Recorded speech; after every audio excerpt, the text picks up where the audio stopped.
Have you ever heard the story of a man who painted the most famous smile in the world and also drew flying machines hundreds of years before airplanes existed? His name was Leonardo da Vinci. He was not only a painter, he was an inventor, a scientist, an engineer, and one of the most curious people who ever lived. Today, I will tell you his true story like an exciting adventure. It is one of the greatest stories in human history. Are you ready? Let's begin. Leonardo da Vinci was born on the 15th of April in the year 1452 in a small village near the town of Vinci in Italy. His father was a rich lawyer, and his mother was a poor farmer girl. Leonardo was born outside of marriage, so he did not have the same rights as other children. But from a very young age, everyone could see that he was special. He loved to draw, to watch nature, and to ask many questions. When he was only 14 years old, his father took him to the big city of Florence. There, Leonardo became an apprentice in the workshop of a famous artist named Andrea del Verrocchio. He learned how to paint, how to make sculptures, and how to work with metal. Leonardo was so talented that his teacher soon stopped painting because the young student was already better than him. After some years, Leonardo wanted more. He wanted to work for powerful people and to create big things. So, in the year 1482, when he was 30 years old, he moved to the rich city of Milan. He wrote a letter to the ruler of Milan, Ludovico Sforza. In the letter, Leonardo said he could build bridges, design weapons, and make beautiful art. The ruler was impressed and gave him a job. Leonardo worked in Milan for almost 17 years. He painted one of his most famous works there, The Last Supper.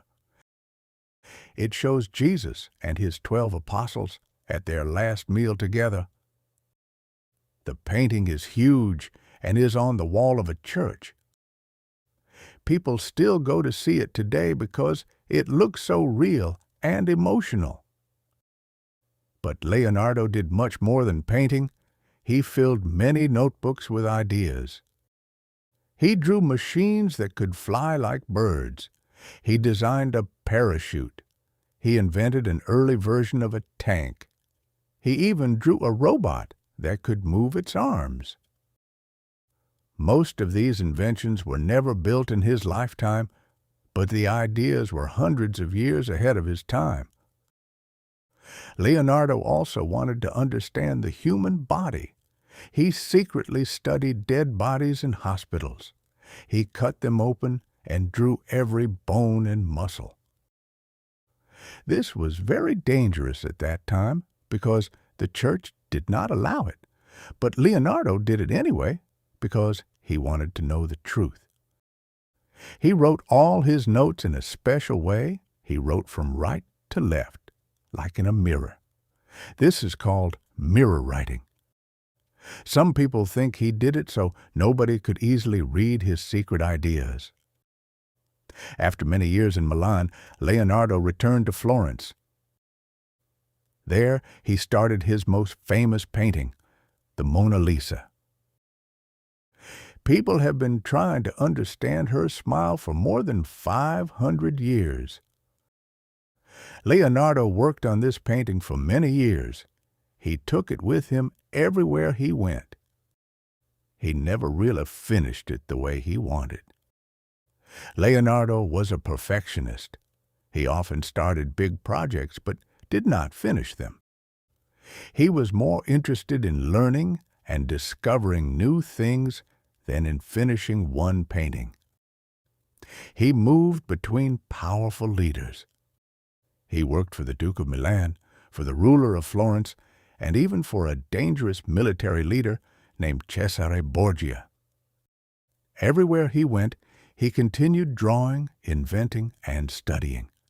In his notebooks, he wrote about almost everything: birds, water, light, war machines, and the stars.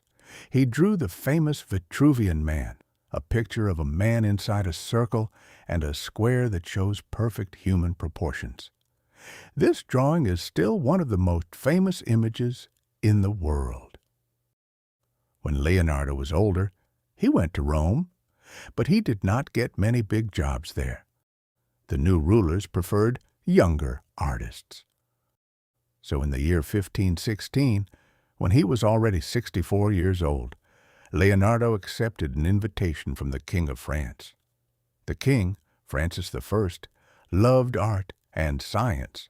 He gave Leonardo a beautiful house near the royal castle and called him the first painter, engineer, and architect of the king. Leonardo spent his last years in France. He continued drawing and teaching young artists. He brought his famous paintings with him, including the Mona Lisa.